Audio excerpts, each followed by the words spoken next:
Ocupação é uma necessidade social. Nós estamos num estado criminoso, que sabota a educação, sabota a saúde, dominado por empresas, tem uma estrutura escravagista mantida. Na minha opinião, a gente nunca viveu numa democracia, isso aqui nunca foi uma democracia. A República foi proclamada pelos banqueiros, que tinham vontade de ocupar o lugar da nobreza e ter aqueles luxos e privilégios, mas que não conseguiam porque não tinham sangue azul. Então eles armaram a proclamação da República para ocupar o espaço dos nobres e tiveram cuidado de manter a mesma estrutura. Então é preciso manter a ignorância da massa. Eu vejo a sociedade como uma casa, que o alicerce é a massa, ignorante, desinformada e por isso mesmo imóvel, para manter a estrutura social. Os tijolos são as classes médias, não tem uma classe média. Tem a classe média que toca a pobreza, a seguinte até a classe média alta que toca o telhado, que é a elite. E a elite também está pressionada, porque existe a comieira, é na comieira que está o poder da sociedade. Não nessa gerência, governo para mim é gerência, não é governo. Eu não reconhecia o PT como governo. Era um capataz mais camarada, que jogava os colchonetes para o povo, deixava cair umas migalhas. Só que eles não estavam preparados ou não tinham consciência do que as pessoas que não têm nada são capazes de fazer com migalhas. Então hoje está havendo uma comunicação da academia com a periferia que nunca houve. Esses buraquinhos que foram abertos na universidade para enfiar um punhado de pobre só para ficar bem na foto internacional, esses buraquinhos estão levando vivência de base para dentro da academia, que nunca teve vivência de base. E ao mesmo tempo está levando conhecimento acadêmico para a periferia, porque ao contrário do que se pensava, o periférico que chega na academia, ele não quer esquecer a periferia. Ele tem um vínculo afetivo muito grande, que os de cima não sabem como é. Eles têm condição de viver isoladamente, cumprimentar o vizinho, bom dia, como vai, à distância. O periférico ele convive parede de meia, ele sabe o problema pessoal do vizinho. O vizinho está com fome, ele divide a comida dele. Então isso cria um vínculo que os de cima não percebem. O cara da academia, ele quer levar o conhecimento para a rapaziada dele. Isso está criando focos embrionários que ao longo do tempo vão se multiplicando, vão contaminando, vão gerando consciência. Agora não é uma coisa que vai acontecer numa geração, é uma coisa de muitas gerações. A sociedade levou milênios para chegar nesse ponto aqui. As pessoas que querem mudar o mundo, invariavelmente desistem. Porque elas querem mudar o mundo para si, eu quero ver o mundo justo. Eu sei que eu não vou ver o mundo justo, mas se eu não viver na função de buscar um mundo menos injusto, minha vida não tem sentido. Então a parada é essa, tem que ocupar tudo. Tem que ocupar todos os espaços, porque todos os espaços estão negados para a maioria. E é a maioria que banca. Se você prestar atenção na sociedade, é a parte de baixo que faz tudo. Quem é que planta tudo que se come? É mão pobre. Quem é que costura todas as roupas que se veste, de marca ou não? Mão pobre. Quem é que bota a calçada? Quem é que bota os tijolos um em cima do outro? Quem permite que a universidade funcione? É tudo pobre. Quem recolhe o lixo? Quem cata os feridos e leva para o hospital? Quem recebe no hospital? É tudo pobre.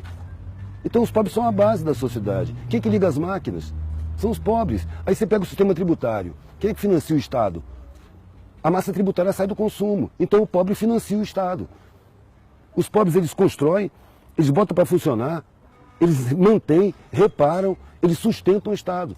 E, no entanto, são enganados, são inferiorizados, são sabotados, têm seus direitos humanos negados, seus direitos fundamentais, sabe? Então, são colocados em uso, como se fossem animais.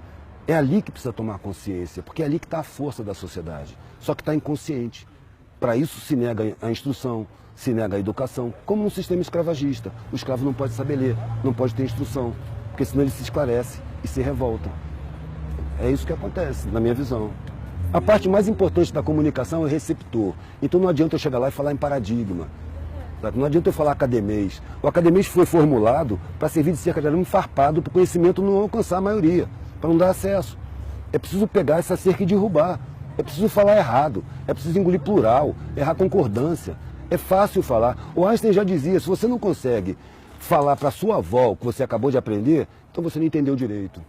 Você tem que falar a língua do ignorante, porque ele foi ignorantizado. Quando eu estou diante de um cara desdentado, analfabeto, eu não estou diante do inferior, eu estou diante de uma vítima de crime social. A sociedade é criminosa.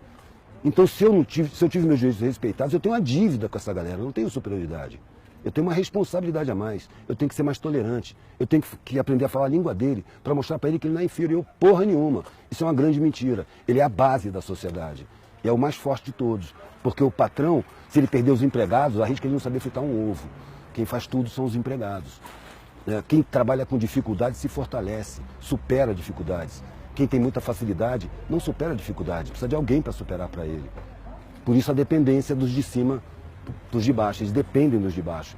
E aí para inferiorizar, para os de baixo não ter consciência. Eu fico pensando assim, que moral tem o cara que paga uma pessoa uma grana que ele jamais aceitaria para fazer o que essa pessoa vai fazer? E no entanto isso é lugar comum. O empresário fala, eu dou emprego cacete, você explora as pessoas, paga o mínimo, corta direito trabalhista, ainda olha para os caras com desprezo. Isso é uma ideia desumana.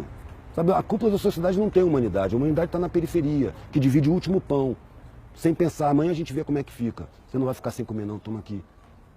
É isso que é bonito. Eu nasci na elite, e eu fui encontrar a parte mais linda da humanidade na periferia, pedindo comida, dormindo no chão. Ali eu encontrei a humanidade mais bonita. Só que eu percebi, ali está todo mundo ideologizado, está todo mundo sabotado.